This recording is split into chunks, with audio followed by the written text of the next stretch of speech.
answering. Which is? The question here is, which? Are you one of those people that are letting the president down? And there has been talk of perhaps there's a lack of unity of purpose, even within Jubilee, the Kieleweke side, that on one hand, you have the politicians like yourself pulling on one side with their own strategies, for instance, in this by-elections. And on the other hand, you've talked about OP. We keep hearing that's Office of the President.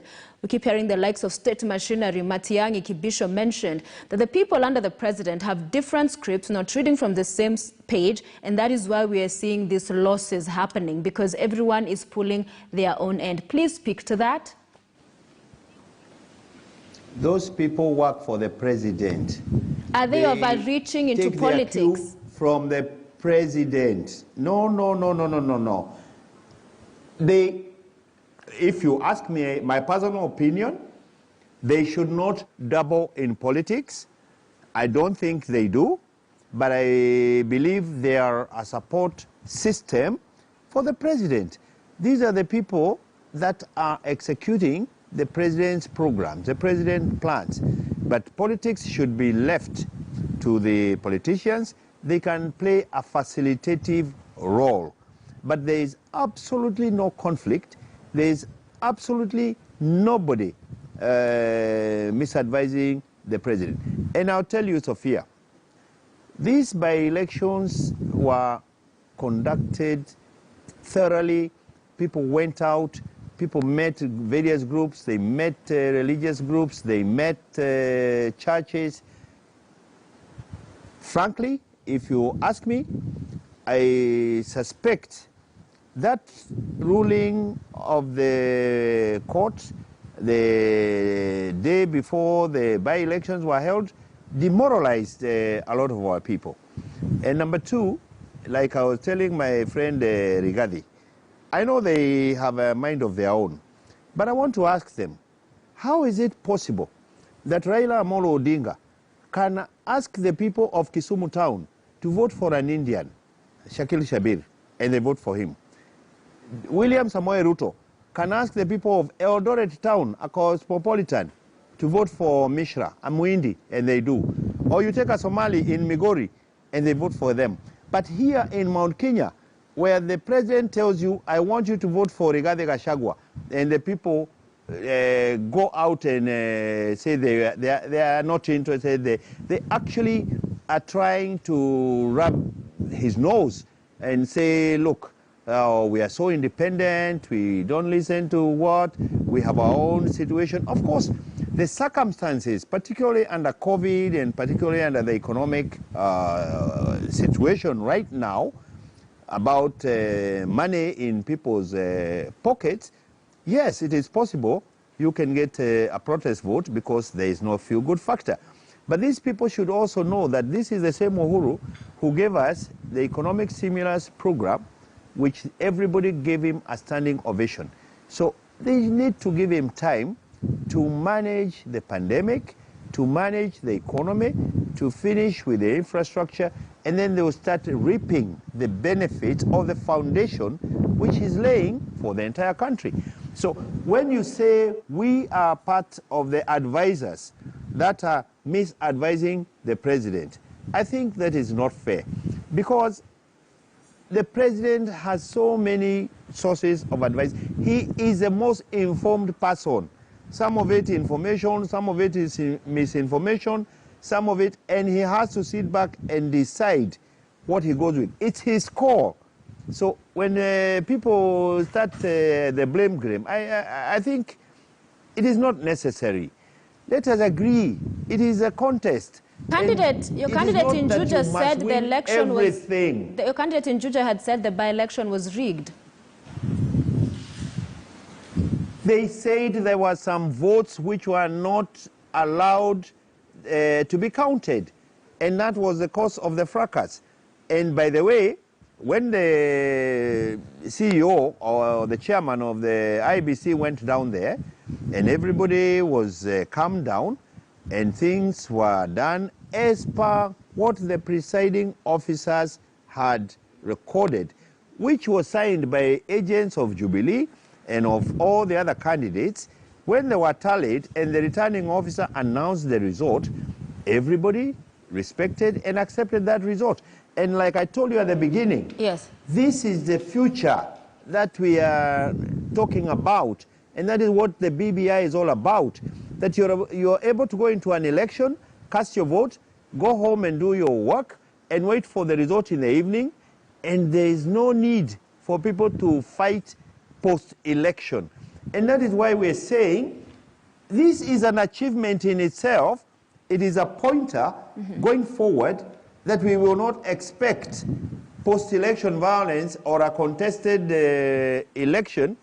And that is one of the legacy things that this president is working on. All right, let me and bring by the way, you don't have to win everything, Sophia. You must accept that some you win, some you lose. So if the president is getting the best advice... These guys advice... are jumping up and down if the for president... just winning two small ward seats. Suppose they had won the seats that TNA won when it first entered the space.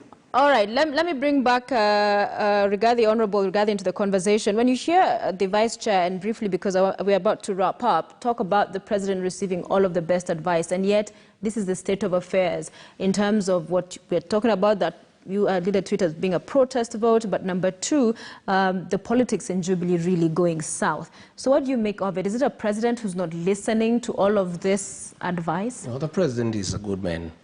And like all human beings, he has one weakness. When he trusts completely. I've worked with him. He trusts these guys.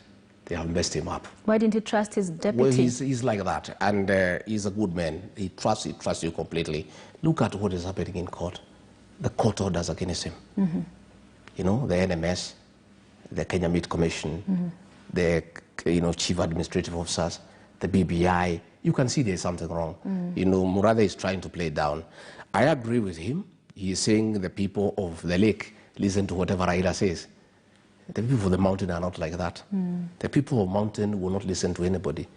They will listen if you tell them the right thing. If you come and say, elect Gachagua in Madeira and they like him, they will. If you tell them, elect Gachagua, they don't like him, they will not. That's the difference. And David Murathe and his group have played a big role in making people to be defiant because of talking down to people, abusing them, persecuting them. And Matiang'i has not helped a lot because of using the police to manage politics. You know, if you have a different opinion, they said police for you. They said DCI, they said, oh, you know, the other day I was in my house, visitors were coming to see me, and there were 2 Land Rovers there asking why I'm having visitors. You know, that thing has really annoyed people. And our people don't take threats, you know, at all. And it's a community that does not buy fear. And it's a community that stood up to the British colonialists with guns, with airplanes, with grenades, and they said no. They had a panga and a big resolve to be independent. And that is why he is saying they are disobeying the president. And it's even them, like when they were campaigning, they were saying a vote for Jubilee is a vote for Uhuru. And people still voted against it. They are getting the president muddied in things they don't have to. And they thought it's a very good point. Why there is a big protest is that the economy has been badly handled. You know, President Kibaki did very well. People had money in the pocket. People are unhappy about demolitions. You know, in Ruai, in Kariobangi, people's homes were destroyed during the COVID. You know, when you come to town, in Nyamakema, in Gikomba, in Taveta Road, in Kirinyaga Road, you know, the Ministry of Interior came and touched goods belonging to our people. You know, if, Sophia, you look at the newspaper every day, there are 10 to 14 pages of auctions. And mostly these are people from the mountain. And people feel very bitter because during Kibaki's time, they were a happy lot. There was money. Myself, during Kibaki's time, I had 700 workers. At an average of 5 people, I was feeding 3,500 people. Today, I have 9. 8 years down the line. You know, those people who have lost jobs are unhappy with this government. And then the issue is the BBI. Our people find it not a priority. They think the priority should be vaccination. They think priority should be getting reliefs, you know, in terms of people who have loans, who are not able to pay because their businesses have closed down. They think people should be paid, those who are paying bills. They simply do not think that BBI is a priority. And also, and Murathe must know, When we campaigned on Jubilee, nowhere did we tell the people we are going to change the constitution. Nowhere. We talked about the big four: manufacturing, housing, food security, universal health care for all. And that's why I was happy today to see the president doing what I think he should be doing. Yeah. This BBI thing, this hardship nonsense, was not part of our script. But let me ask let me tell you, Sophia, let me finish. It was not part of our script. And our people are having a very difficult time economically. And they think, in all their wisdom, that every shilling available should be put aside to help them to struggle through what they are going through. They feel that creating extra positions is not a priority for now. They don't think adding members of parliament up to 600, at a cost of almost 20 billion a year is a priority. And let me tell David Morade, please, you guys listen to the people. Please don't just sit in hotels. Don't just sit in Nairobi and talk down to people. So you've talked about... And say that they must follow what the president is saying. Yeah. We shall listen to the president. Our people really respect authority. And by the way, they respect authority. Yeah. As long as the president is telling them the right thing, they'll respect him and they'll obey. But the minute he is out of touch with reality and talks about things they don't think is a priority, they'll say, no, that is the nature of our people. And I can tell you, Juja was a protest about government. So it's a protest to the president. Yes, but perhaps when you've talked about it repeatedly, our people, and they don't like this and that, but could it also be your support for the Deputy President William Ruto, as you have political scientist Professor Mutahi Ngunyi talking about you can hire Kikuyu but you cannot own one, that you will flee when it comes down to it at some point? No, this support Professor will Mutahi not Ngunyi has become a sycophant. And many others No, he has become a sycophant. But I don't know which Kikuyus he's talking about. I myself am a very principled man. I'm not on hire from anybody. I make very conscious decisions. Telling the Kikuyus people they are on hire is an insult to the community. People are independent to support whoever they want. And I don't think we are supporting the Deputy President William Ruto because he is hiring us or he's giving us anything. This guy was working with us, and nobody had a problem with him between 2013 and 2017. You can't just turn around and tell me to hate him without giving me a reason. Surely, Sophia, I'm over 18. I have a degree in political science. You can't just come and tell me this guy is bad and I just follow you blindly. Give me a break. So you think this you must give me a reason. Okay. And also, you must also tell me. And I would like David Morade to tell me tonight. All right. Gachagua, abandon William Ruto. Whom do you want me to support? Who, my candidate of choice, is not a candidate in this election. You must tell me. You don't just tell me, don't support so-and-so. Tell me, stop supporting so-and-so, support Raila Odinga, support Moi San, support so-and-so. But people must also give us respect. All right. Sophia, you don't expect a member of parliament, a guy like me who is 55 years old, a man who has seen a lot of things, just to sit down and wait for the president to tell me where to go. I mean, it's an insult. You must allow